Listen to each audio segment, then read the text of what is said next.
David Dufty says, "Hey, Mike, thanks for all you do." When you're very welcome, David. Sorry, I'm like on mission. I'm reading your question.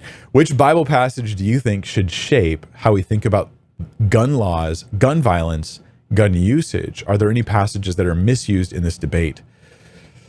Well, to me, this debate is complicated because I feel like two sides come at it from such different angles. It's as though one side, say the Second Amendment and the gun rights side, they're thinking about government atrocities and self-defense. And so when you talk about gun laws, they're literally thinking like, you're trying to say I shouldn't be able to defend myself and we should all be, and just in the last 100 years, there have been massive, horrible government atrocities that have been committed that would be hard to do if the populace was armed. But then on the other side, you have people, when they say gun laws, all they're thinking is school shootings, mass shootings, crazy hillbillies with M16s. And like, that's all they're thinking about. And so, and not that now those things exist, right? Those things are a big deal and they really matter. I'm going to say, but this side will hardly ever really address those issues, at least not as much. And this side will hardly ever really address those issues. And so they just keep talking past each other. So when I answer questions on, say, like I try to answer a gun law question as it comes to the Bible, they're going to filter it through their own little like focus,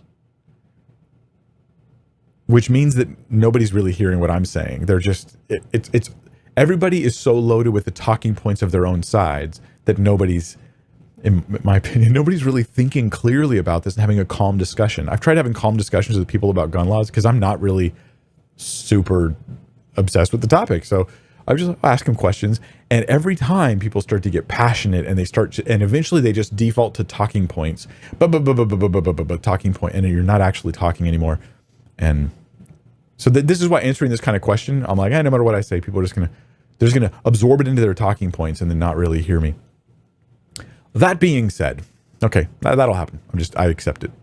What do I think about at least my current thinking, which may change over time? Fine, possibly.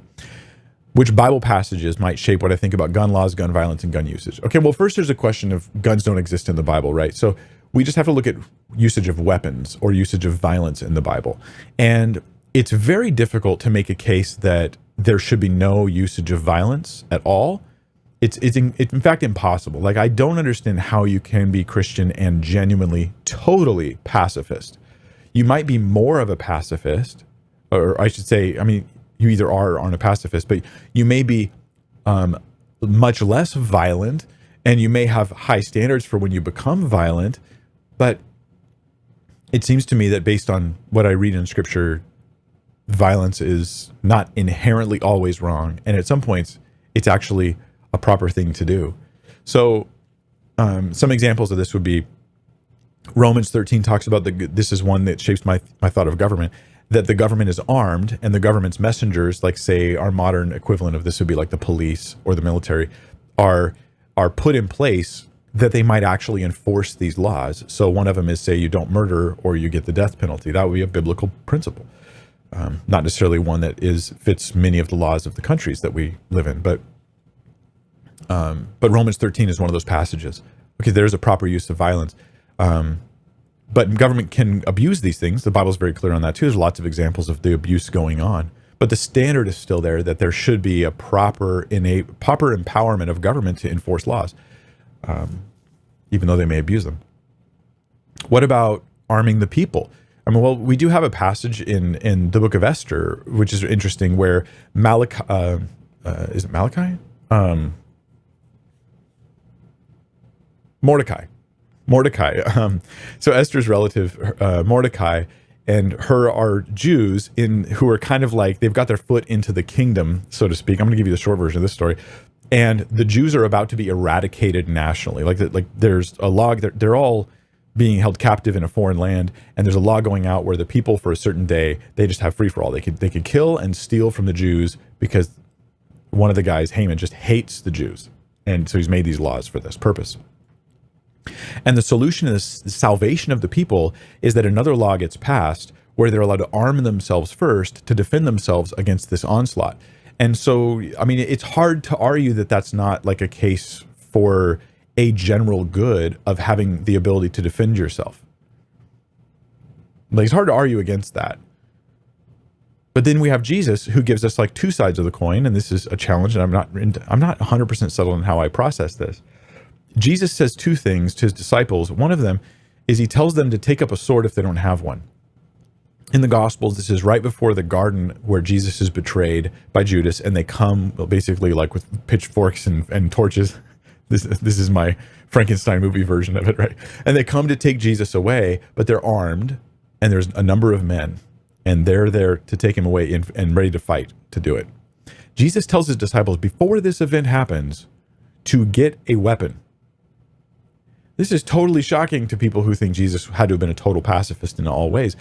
And so some people try to spin this in weird ways that I'm like, well, he was really saying the opposite of exactly what it sounds like he was saying. It was a really clever little sarcasm thing. And it's like, I don't think so. I think Jesus was telling the disciples like to arm themselves because this moment was coming that was very dangerous for them all. But he said a second thing. When they get there to take Jesus away, Peter's got a sword. Why? Because Jesus told him to bring one.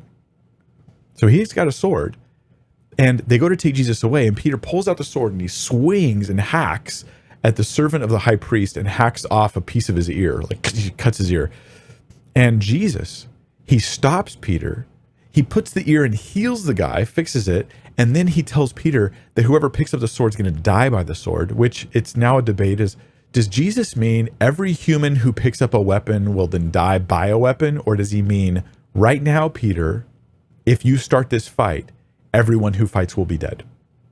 Was it about that, or was it about this life lesson about all of life?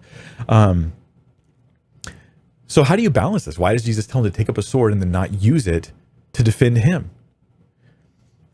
My theory, my best understanding of this, and I'm open to changing my mind, is that Jesus wanted them to have enough self-defense to avoid them from being overly and abused and killed and even taken captive in that moment, but not for them to use it offensively, but for them to use it just to simply be present. They have a sword, and then it stops the fight.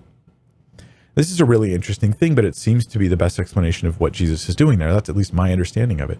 But I think that someone who's going to talk about weapons needs to reconcile Jesus's two statements about telling his own disciples to take up weapons, but then not letting them use them to defend him as he goes on towards martyrdom. So I think perhaps there's a proper place for self-defense lesson, right? But, and I think there is a proper place for self-defense, but when it comes to God's calling you to go forward into even suffering for his name's sake, you don't just always respond with violence. You maybe just walk forward and you face it and you go through the pain. Or you also can run away. More often than not, you run away, but there's a time to go forward. I think that as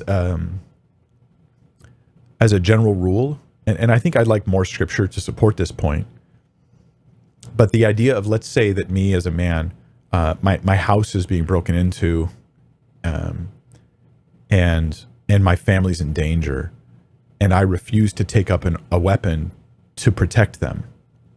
I think that I'm actually shirking an important duty of mine, because protecting, how is it that we can call a husband to provide for family but not to protect his family? That doesn't make any sense.